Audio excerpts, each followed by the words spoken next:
Hello കൂട്ടുകാരെ, ഇന്ന് നമ്മൾ ചെട്ടിനാട് സ്പെഷ്യൽ ചിക്കൻ കറിയാണ് കേട്ടോ. ചിക്കൻ കറിയിൽ നല്ല ടേസ്റ്റി ആയിട്ടുള്ള ചെട്ടിനാട് സ്റ്റൈൽ ചിക്കൻ കറി എങ്ങനെ തയ്യാറാക്കേണ്ടത് നേരെ വീഡിയോയിലേക്ക് പോകാം.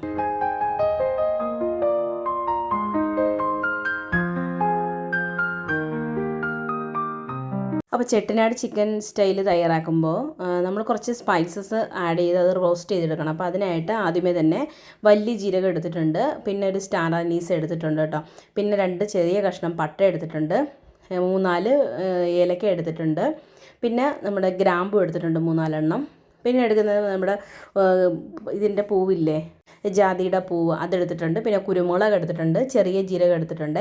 ഇതിൻ്റെയൊക്കെ അളവുകൾ ഞാൻ കറക്റ്റായിട്ട് ഡിസ്ക്രിപ്ഷൻ ബോക്സിൽ ഇട്ടേക്കാം കേട്ടോ. പിന്നെ വലിയ ഇതായിട്ട് മല്ലി എടുത്തിട്ടുണ്ട് കേട്ടോ, വലിയൊരു ടേബിൾ സ്പൂൺ. പിന്നെ എരിവിന് വേണ്ടി ഒരു 3-4 ഉണക്കമുളക് എടുത്തിട്ടുണ്ട്. പിന്നെ വേണ്ട ഇതുണ്ടല്ലോ, ഇത് കടൽപ്പാസി എന്ന് പറയും കേട്ടോ. അത് ഈ ഇത് സ്പൈസസിൻ്റെ കൂടെ അവൈലബിൾ ആണ്. ചെട്ടിനാട് സ്പെഷ്യൽ തയ്യാറാക്കുമ്പോൾ ഈ സാധനം ചേർത്താൽ മാത്രമേ കറക്റ്റായിട്ട് ടേസ്റ്റ് കിട്ടത്തുള്ളൂ.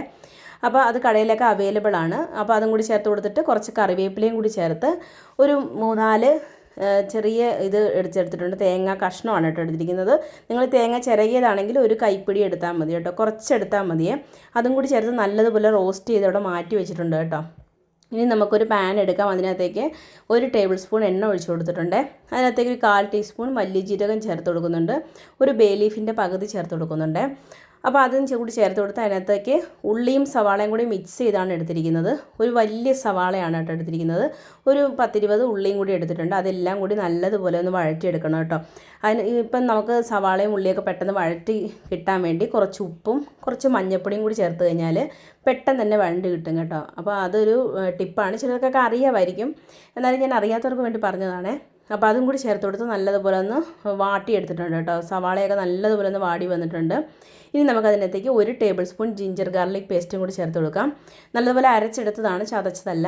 അതും കൂടി ചേർത്ത് കൊടുത്ത് ഇനി ആ ഇഞ്ചിയുടെയും വെളുത്തുള്ളിയുടെയൊക്കെ ഒരു പച്ചച്ചവ മാറുന്നിടം വരെ ഒന്ന് ഇളക്കി യോജിപ്പിച്ചതിന് ശേഷം 2 തക്കാളി, നല്ല പഴുത്ത തക്കാളി 2 എണ്ണം നീളത്തിലരിഞ്ഞതും കൂടി ചേർത്ത് കൊടുത്ത് ആ തക്കാളിയൊക്കെ ഒന്നിന് നല്ലതുപോലെ ഒന്ന് ഉടഞ്ഞ് വരുന്നിടം വരെ ഇളക്കിയെടുത്തതിന് ശേഷം നമ്മൾ എടുത്ത് വെച്ചിരിക്കുന്ന ചിക്കൻ ഇട്ട് കൊടുക്കുക കേട്ടോ. ചിക്കൻ വേണമെങ്കിൽ നിങ്ങൾക്ക് കുറച്ച് മഞ്ഞൾപ്പൊടിയും ഉപ്പും കൂടിയിട്ട് പുരട്ടി വെച്ചതിന് ശേഷം ചേർത്ത് കൊടുത്താലും മതിയേ. അപ്പോൾ ഞാനിപ്പോൾ അങ്ങനെയൊന്നും ചേർത്ത് കൊടുക്കുന്നില്ല. നല്ലപോലെ കഴുകി വൃത്തിയാക്കി ചിക്കനും ചേർത്ത് കൊടുക്കുന്നുണ്ട്.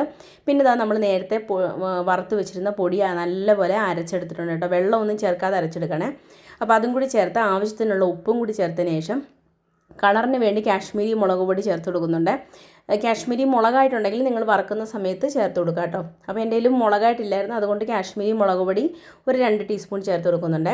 പിന്നെ ഇനി നമ്മൾ ആ അരച്ച് വെച്ചിരുന്നില്ലേ, അത് ആ മിക്സി ജാർ കഴുകിയിട്ട് ഒരു 1/2 കപ്പ് വെള്ളം കൂടി ചേർത്ത് കൊടുക്കുന്നുണ്ട്. ഇത് ഇച്ചിരി ചാറിന് വേണ്ടി വേണമെങ്കിൽ മാത്രം ചേർത്ത് കൊടുത്താൽ മതി, ഇല്ലെങ്കിൽ ചിക്കനിൽ നിന്ന് വെള്ളം വരും കേട്ടോ. അപ്പോൾ നമ്മൾ കുക്കറിലാണ് തയ്യാറാക്കുന്നത്. ഇനി നമുക്ക് കുക്കറിൽ വിസിൽ അടച്ച് ഒരു 2 വിസിലടിച്ചതിന് ശേഷം നമുക്ക് തുറന്ന് നോക്കാം കേട്ടോ. അപ്പോൾ ഇത് നല്ലതുപോലെ ചിക്കനൊക്കെ വെന്ത് വന്നിട്ടുണ്ട്, വെള്ളമൊക്കെ നല്ലപോലെ ഇറങ്ങി വന്നിട്ടുണ്ട്. ഇനി നമ്മളിതൊന്ന് വെള്ളം ഒന്ന് വറ്റിച്ചെടുക്കാൻ വേണ്ടി ഒന്ന് തിളപ്പിച്ചെടുക്കുന്നുണ്ട് കേട്ടോ. ഒരുപാട് ചാറ് വറ്റിച്ചെടുക്കുന്നില്ല. അപ്പോൾ ചാറ് വറ്റിച്ചെടുക്കണമെന്നുണ്ടെങ്കിൽ നിങ്ങൾക്ക് തുറന്ന് വെച്ച് നല്ലതുപോലെ വറ്റിച്ചെടുക്കാം കേട്ടോ. അപ്പോൾ അത്രയേ ഉള്ളൂ, നമ്മുടെ ചെട്ടിനാട് സ്റ്റൈൽ ചിക്കൻ കറി ഇവിടെ റെഡി ആയിട്ടുണ്ട്. കുറച്ച് മല്ലിയിലയും കൂടി തൂവിക്കഴിഞ്ഞാൽ അടിപൊളിയായിട്ടുള്ള ചെട്ടിനാട് സ്റ്റൈൽ റെഡി ആയിട്ടുണ്ട്. അപ്പോൾ ഫേമസ് ആണ് ചെട്ടിനാട് സ്റ്റൈൽ എന്ന് പറഞ്ഞാൽ. നമ്മുടെ ചോറിൻ്റെ കൂടെയൊക്കെ നല്ല ടേസ്റ്റി ആയിരിക്കും.